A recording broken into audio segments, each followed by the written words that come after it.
नमस्कार। जय हिंद, जय भारत और जय उत्तराखंड। कहते हैं भरा नहीं जो भावों से बहती, जिसमें रसधार नहीं, हृदय नहीं वो पत्थर है, जिसमें स्वदेश का प्यार नहीं। और मैं आप लोगों से कई बार मुखातिब होकर मैंने आपसे बोला भी था कि हमारे बड़े भैया गोपाल सिंह बिष्ट जी, जो कि हमारे उत्तराखंड के गाँव के इतिहास को, उत्तराखंड का एक और गांव की श्रृंखला में बहुत से उत्तराखंड के गांवों के विस्तृत इतिहास को अपने कलम से कलमबद्ध करके लिख रहे हैं। और इसी श्रृंखला में आपने देखा कि बड़खोलू गांव में जितने भी मुख्य मुख्य परिवार थे, नौटियाल परिवार से लेकर के उच्छवा सिंह जी के परिवार से लेकर के, और आज की कहानी, आज का जो पॉडकास्ट या आज का जो एपिसोड आप देखेंगे, इस कहानी को इसलिए भी मुख्य और अच्छा मैं मानता हूँ क्योंकि ये मेरे परिवार से जुड़ी हुई है। ये थोकदारों के परिवार का जो अभी इतिहास का वे वर्णन कर रहे हैं। और बड़खोलू गांव के भाग 8वां भाग वो अभी इन्होंने लिखा है, और 9वां भाग जब वो लिखेंगे तो इसका एक दूसरा भाग आएगा। और आप सबसे मेरा अनुरोध है, जो कि थोकदार परिवार, बड़कुलू के थोकदार परिवार से जितने भी लोग संबंध रखते हैं, जितने लोग जानते हैं, जो लोग उसके वासिंदे हैं थोकदार परिवार के, वे इस एपिसोड को ज़रूर देखें और इसको संजो करके रखें। मैं आप कहेंगे तो मैं आपको इसका उनका लिखित जो पीडीएफ बना के आपको भेज दूंगा, और इस पूरी पीडीएफ को आप संभाल के रखें, क्योंकि यह आपके पुरखों का इतिहास है। आपके पुरखों की पीढ़ी मक्कड़ सिंह जी से लेकर के, धन सिंह जी से लेकर के, रघुनाथ सिंह जी से लेकर के हमारे पिताजी और हमारे बाद आने वाली पीढ़ियां, जो हमारे बच्चे नाती पोते हैं, उनमें आगे तक ये श्रृंखला जानी चाहिए। और उनके लिए यह लिखा गया, हमारे बड़े भाई साहब गोपाल सिंह बिष्ट जी के द्वारा जो ये लिखा गया जो लेख है, यह किसी रामायण और महाभारत से की तरह ही पवित्र और पावन है। क्योंकि उसमें उस वंश की कथा थी, सूर्यवंश की कथा, जिसमें प्रभु श्री रामचंद्र जी की रामायण आती है, उसमें पूरी सूर्यवंश की कथा थी। और जो दूसरी यदुवंश की कथा आती है, जिसमें प्रभु श्री कृष्ण जी हुए थे, वो यदुवंश अर्थात चंद्रवंश की कथा आती है। तो ऐसे ही उत्तराखंड के बहुत से, पहले तो उत्तराखंड रजवाड़ों का गांव था, गढ़वाल, जिसमें 52 गढ़ हुआ करते थे। तो उसमें से भी हमारे दादाजी को जो थोकदार परंपरा कहाँ से मिली थी, थोकदार की पदवी किस राजा के समय मिली थी, गोरखा राज कब हुआ था, और उससे लेकर के अंत तक हमारी पीढ़ी के अगली वाली पीढ़ी तक की उन्होंने पूरी श्रृंखला लिखी है। और अब इसलिए भी अब कलमबद्ध करना इतना मुश्किल हो गया है, क्योंकि उनके आजकल के बच्चे इस पर कम ध्यान देते हैं। तो मैं आपसे अनुरोध करूंगा कि जो भी थोकदार परिवार से संबंध रखते हैं, वे इस एपिसोड को ज़रूर और ज़रूर देखें।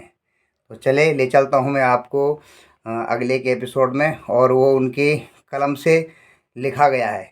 और अब आप जो आगे का वाक्यांश सुनेंगे, ये उसी लेख से आपसे संबंधित होगा, और उसी लेख के बारे में आप सुनेंगे। उसी लेख से जो भी संबोधन होगा आगे आपको सुनाता हूँ। जय हिंद, जय भारत। तो आइए आपको ले चलता हूँ उस कहानी में, जो कि बड़खोलू गांव के थोकदार परिवार, बिष्ट परिवार की कहानी है। उत्तराखंड का एक और गांव की श्रृंखला में श्री गोपाल सिंह बिष्ट द्वारा उत्तराखंड के गांवों इतिहास में ग्राम बड़खोलू का भाग -8 आपके समक्ष प्रस्तुत है। आगे का भाग उनकी रचना से। इस भाग में मैं थोकदार परिवार के बारे जानकारी देने की कोशिश करूंगा। यद्यपि थोकदार परिवार के पूर्वज भी स्वर्गीय श्री उच्छल सिंह जी के साथ ही बड़खोलू गांव आए थे, और दोनों लोगों ने बड़खोलू गांव की जमीन 2 भागों में विभाजित कर आधी आधी अपने पास रखी। उसके बाद वे वापस श्रीनगर चले गए और काफी लंबे समय तक वहीं रहे। दुर्भाग्य से स्वर्गीय श्री उच्छल सिंह के बाद उनके पुत्र स्वर्गीय श्री लाल सिंह जी के युवा अवस्था में गोरखाओं ने गढ़वाल पर आक्रमण कर दिया। इससे पहले वे कुमाऊं पर विजय प्राप्त कर चुके थे। गोरखाओं ने 1803 में गढ़वाल पर पहला आक्रमण किया, परंतु गढ़वाल नरेश ने उनको आसानी से पराजित कर वापस खदेड़ दिया। इसके बाद गढ़वाल में एक बहुत बड़ा भूकंप आया, जिसके कारण गढ़वाल की स्थिति बड़ी नाजुक हो गई।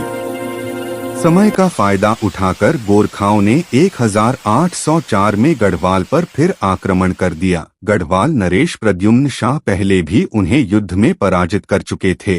इसलिए उनका मुकाबला करने के लिए गढ़वाल नरेश प्रद्युम्न शाह ने फिर अपनी सेना के साथ देहरादून के लिए कूच किया। गढ़वाल नरेश श्री प्रद्युम्न शाह जी ने इस युद्ध को पहले की तरह हल्के भी लिया, जबकि गोरखा पूरी तैयारी के साथ युद्ध करने आए थे।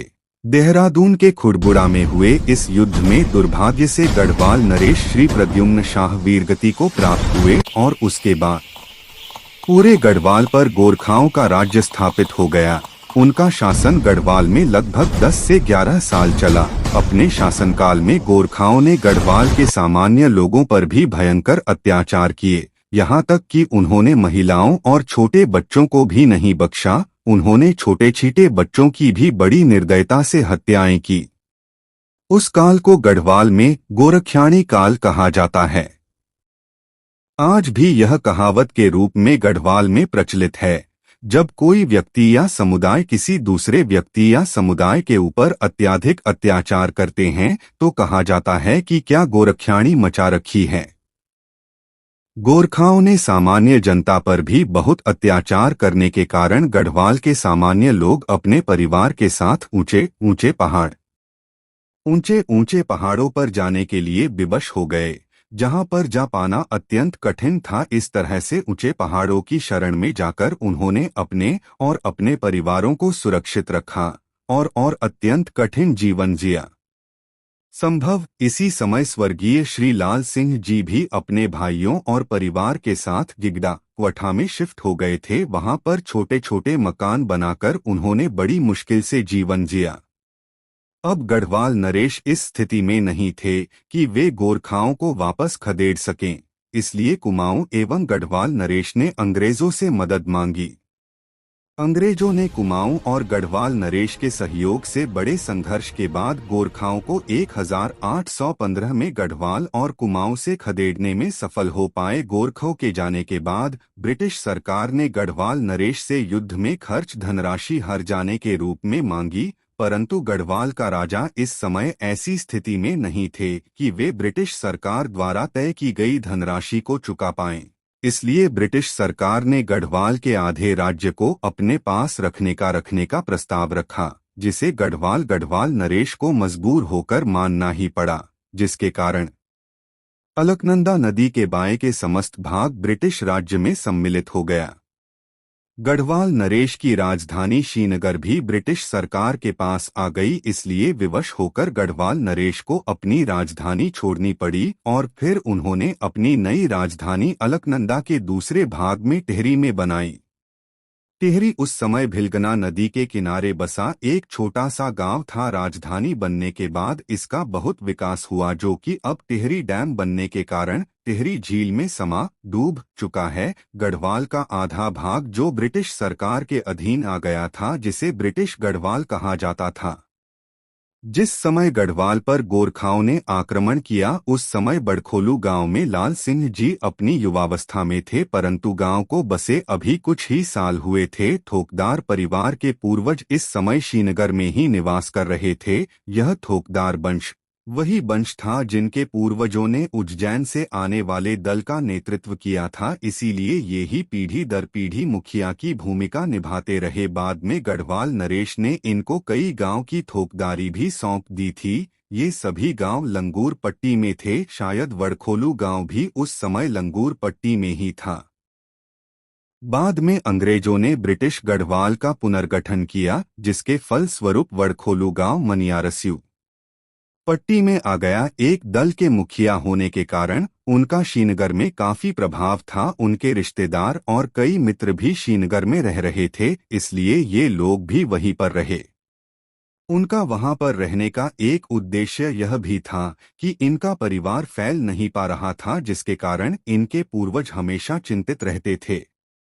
स्वर्गीय श्री दीवान सिंह जी की समय में थोकदार वंश के थोकदार स्वर्गीय श्री धन सिंह बिष्ट जी स्थायी रूप से बसने लिए बड़खोल गांव में आए। उन्होंने यहां पर रहने के लिए ही एक घर बनवाया। उनकी शादी पास के गांव मेहर वाड़ गांव से हुई थी। स्वर्गीय श्री धन सिंह जी बिष्ट ही हमारे परदादा जी थे, पर दादाजी के परिवार में केवल 2-3 ही लोग थे।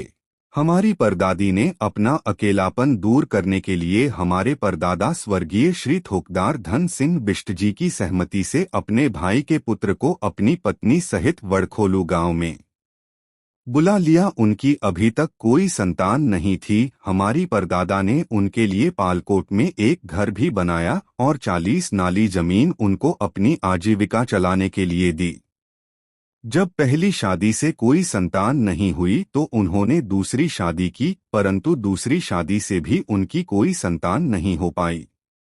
तब माढ़ वाली दादी ने ये जमीन अपने भतीजे के नाम कर दी, जबकि उनको यह जमीन देते समय यह कहा था कि यदि उनके आगे संतान नहीं होगी तो जमीन किसी दूसरे के नाम नहीं कर सकते। परंतु हमारे परदादाजी ने इस पर कोई आपत्ति नहीं की, क्योंकि उनके पास बहुत सारी जमीन थी, इसलिए 40 नाली जमीन कम होने से कोई खास असर नहीं पड़ता था। पलखोट के दादाजी को हमने नहीं देखा था, क्योंकि पलखोट के दादाजी का मेरे और मेरे बड़े भाई बहनों के जन्म से पहले ही उनका स्वर्गवास हो चुका था।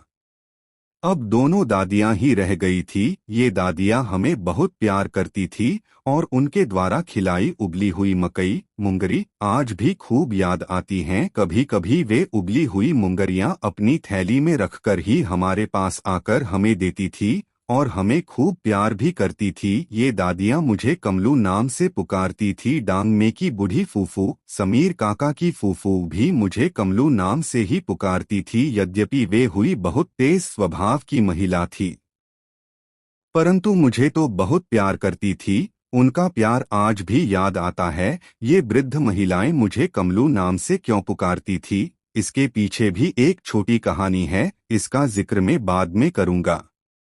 पलखोट की दादियों के स्वर्गवास के कुछ सालों बाद हमारे पिताजी, चाचा जी आदि लोगों ने अपने ही पूर्वजों द्वारा दी गई जमीन व मकान को फिर से वापस लेने के लिए दादी के भाई के वंशजों से बात की। उनके भाई के वंशजों से उनके द्वारा तय की गई धनराशि देकर वापस खरीद ली।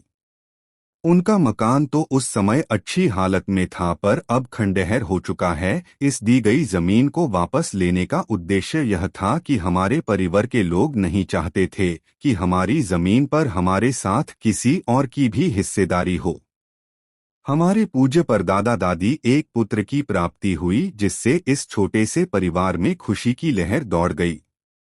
उनका नाम रघुनाथ सिंह बिष्ट था। एक ही पुत्र होने के कारण ठोकदार परिवार हमेशा चिंतित रहता था। युवा होने पर रघुनाथ जी का विवाह संपन्न हुआ, परंतु उसे कोई पुत्र प्राप्त नहीं हुई, इसलिए उनका दूसरा विवाह किया गया, जिससे उनको एक पुत्री प्राप्त हुई। बड़ी होने पर जिसका विवाह कुंडाली गांव के एक रावत परिवार में कर दिया गया था, जिससे उनको एक पुत्र जसवंत सिंह रावत प्राप्त हुआ। स्वर्गीय श्री जसवंत सिंह रावत जी की मां का उनके बचपन में ही देहांत हो गया, इसलिए दादाजी अपने नाती जसवंत सिंह रावत जी का पालन पोषण करने के लिए बड़खोल ले आए। नाना नानी के घर पर ही उनका पालन पोषण हुआ। उनकी प्रारंभिक शिक्षा भी बड़खोलू में हुई। 5वीं पास करने के बाद उनके पिताजी उनको अपने साथ रुड़की ले गए और वहीं पर उनकी आगे की पढ़ाई पूरी हुई। परंतु जब ठोकदार स्वर्गीय श्री रघुनाथ सिंह जी का दूसरी शादी से भी कोई पुत्र प्राप्त नहीं हुआ, तो उनकी तीसरी शादी ग्राम शीला के ठोकदार असवाल परिवार की लड़की अमरदेव से हुआ। इनकी एक बड़ी बहन की शादी इसी गांव में स्वर्गीय श्री शिव नारायण सिंह बिष्ट जी के साथ हुई थी। इस प्रकार दोनों बहिनें एक ही गांव में रहती थी। स्वर्गीय श्रीमती अमरदेव जी की आयु स्वर्गीय श्री रघुनाथ सिंह बिष्ट जो से काफी कम थी। अब वे गांव के ठोकदार थे। वे अति व्यवहार कुशल, अल्पभाषी, हंसमुख प्रकृति के सरल व्यक्ति थे। वे एक लंबे मजबूत शरीर के गोरे आकर्षक व्यक्तित्व वाले व्यक्ति थे। जब उनकी धर्मपत्नी स्वर्गीय श्रीमती अमरदेव श्याम वर्ण की अति व्यवहार कुशल, दयालु हृदय की महिला थी। उनके परिवार में बड़े पुत्र एवं दोनों पुत्रियां गौर वर्ण की थी तथा 4 पुत्र श्याम वर्ण के थे। वे ही हमारी परम पूजनीय दादी जी थी। वे हमें बहुत प्यार करती थी और हमारा बहुत ख्याल रखती थी। उनके प्यार के कारण ही हम अपने माता पिता से अधिक उनको ही मानते थे। हम क्या, सारे गांव के लोग उनको घिरे हुए रहते थे और गांव में जब कोई साधु संत महिलाएं भिक्षा के लिए आई थी, उस समय महिलाओं भी भिक्षा मांगने आती थी, जिसको जोगण कहते थे। वे विषम परिस्थितियों के कारण जोगण बनती थी और भिक्षा मांगकर ही अपना जीवन यापन करती थी। दादी जी के घर से कोई खाली हाथ ही जाता था। इन जोगी जोगन गरीबों की वे सहारा थी। जब इन लोगों को गांव में कहीं आश्रय नहीं मिलता था तो दादी जी ही उनको आश्रय देती थी। वे उनके खाने, रहने और सोने का भी इंतजाम करवाती थी। सहायता के लिए उनके पास गया कोई भी पुरुष या महिला खाली हाथ नहीं जाते थे। दादी जी ने अपनी दयालु प्रवृत्ति के कारण व थोकदार परिवार चिंताजनक स्थिति देखते हुए दादी जी ने दादाजी से निवेदन किया कि अपने थोकदारी गांवों से हमें मालगुजारी लेते समय लचीला व्यवहार रखना चाहिए। जो लोग गरीब हैं उनको छोड़ भी जा सकता है, क्योंकि उनके पास इतना धन नहीं हो पाता था कि वे माल गुजरी अदा कर पाए। इसलिए ऐसे परिवारों पर दया दृष्टि रखनी चाहिए। इन कमजोर परिवारों के अभिशाप से ही थोकदार परिवार में परिवार के सदस्यों की वृद्धि नहीं हो पा रही है। पहले तो दादाजी ने इस बात पर कोई खास ध्यान नहीं दिया, परंतु फिर इस बात पर गंभीरता से विचार किया और अंततः मालगुजारी लेते समय नम्र व्यवहार करना और मालगुजारी वसूल करते समय दादी की बात को याद रखा। थोकदार जी ने अपने थोकदारी गांवों से मालगुजारी वसूल करने के लिए गांव में एक परिवार को नियुक्त किया था। इस परिवार के सदस्य ही थोकदारी गांव में जाकर मालगुजरी वसूल कर लाते थे। दादाजी ने उनको निर्देश दिए कि मालगुजरी करते समय गरीब परिवारों के साथ जोर जबरदस्ती न की जाए और उनके साथ लचीला व्यवहार किया जाए। इसलिए उन्होंने दादाजी की कही गई बातों को ध्यान में रखते हुए माल पुजारी वसूल की। अब अति गरीब लोगों से मालगुजारी लेना लगभग बंद कर दिया।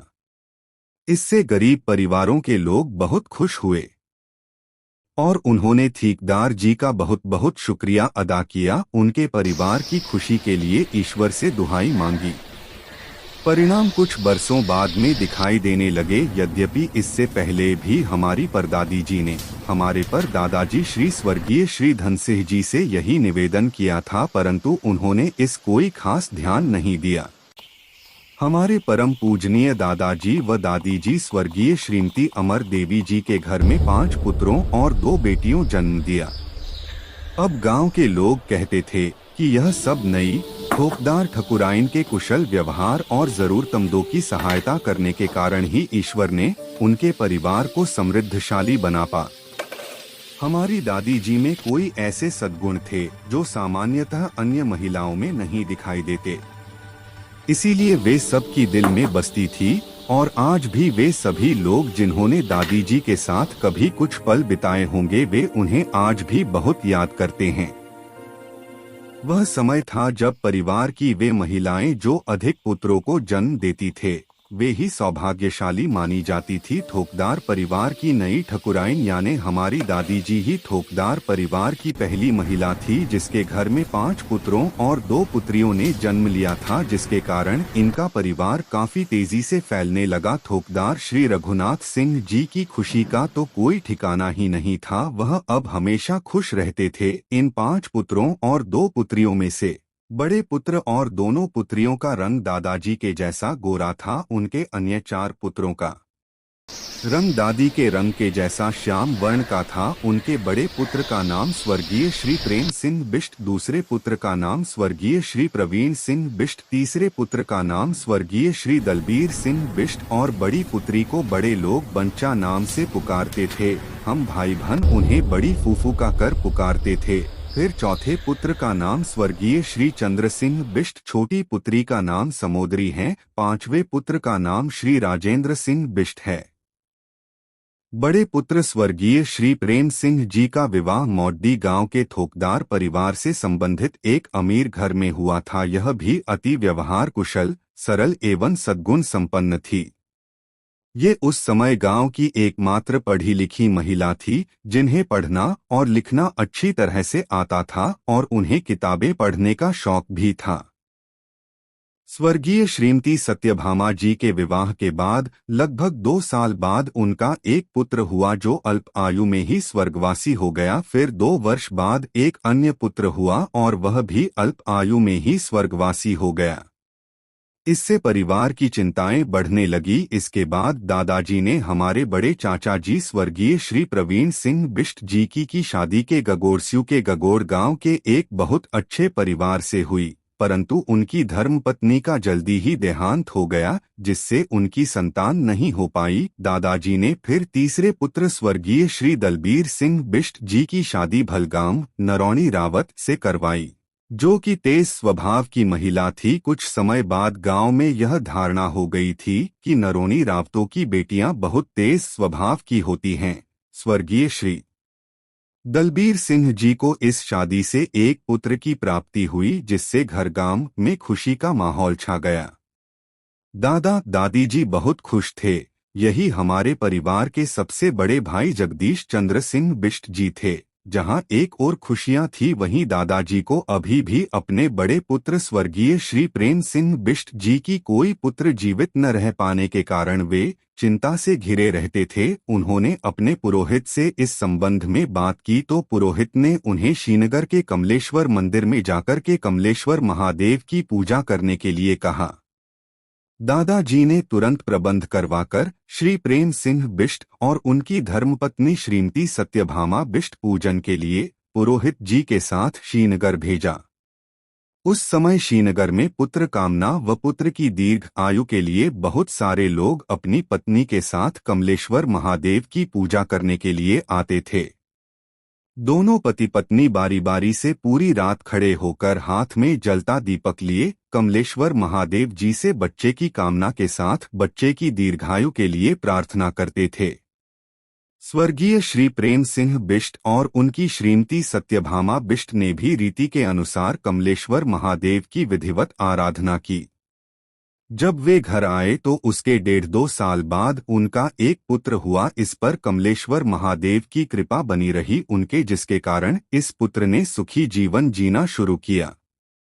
इससे दादाजी को बहुत खुशी हुई। इससे पहले दादाजी ने हमारे बड़े चाचा जी स्वर्गीय श्री प्रवीण सिंह जी की दूसरी शादी बदलपुर के क्वाटा गांव के एक अच्छे परिवार में जन्मी एक लड़की, जिसका पालन पोषण उनके माता पिता के जल्दी देहांत होने के बाद उनके नाना नानी के घर तोली गांव में हुआ था। यह परिवार भी बहुत अच्छा परिवार था। उनके नाना नानी मामा मामी ने तोली गांव से ही उनकी शादी भी संपन्न करवाई। हमारी ये चाची जी भी बहुत व्यवहार कुशल और परिवार को एक साथ बांधे रखने में काफी कुशल थी। श्री प्रवीण सिंह जी को अपनी इस शादी से एक पुत्री प्राप्त हुई, जिसे घर में गुड्डी कहते थे। यह थोकदार परिवार की दूसरी संतान थी। स्वर्गीय श्री प्रवीण सिंह जी की पुत्री आने के लगभग 2 साल बाद स्वर्गीय श्री प्रेम सिंह जी को भी एक पुत्र की प्राप्ति हुई, जिसका नाम गोपाल था, परंतु गांव में कई लोग उसे कमलू कहकर पुकारते थे, क्योंकि वह कमलेश्वर महादेव के आशीर्वाद से प्राप्त हुआ था। अब थोकदार को 2 पोते और 1 पोती तो मिल ही चुके थे। अब थोकदार स्वर्गीय श्री रघुनाथ सिंह जी बेहद खुश रहते थे। इन बच्चों की देखभाल के लिए उन्होंने बेहद अच्छी व्यवस्था करवा रखी थी। एक पल भी वे इन बच्चों को अकेला नहीं छोड़ते थे, परंतु स्वास्थ्य सही न होने के कारण उनका जल्दी ही स्वर्गवास हो गया। अपने स्वर्गवास से पहले ही वे अपने 3 बड़े पुत्रों और 1 बड़ी पुत्री का विवाह कर चुके थे। धन्यवाद। गोपाल सिंह बिष्ट, ग्राम बड़खोलू, पौड़ी गढ़वाल, देहरादून, 22 नवंबर 2025। नोट: शेष अगले भाग में अवश्य पढ़िए, सुनिए और इस चैनल पर देखें।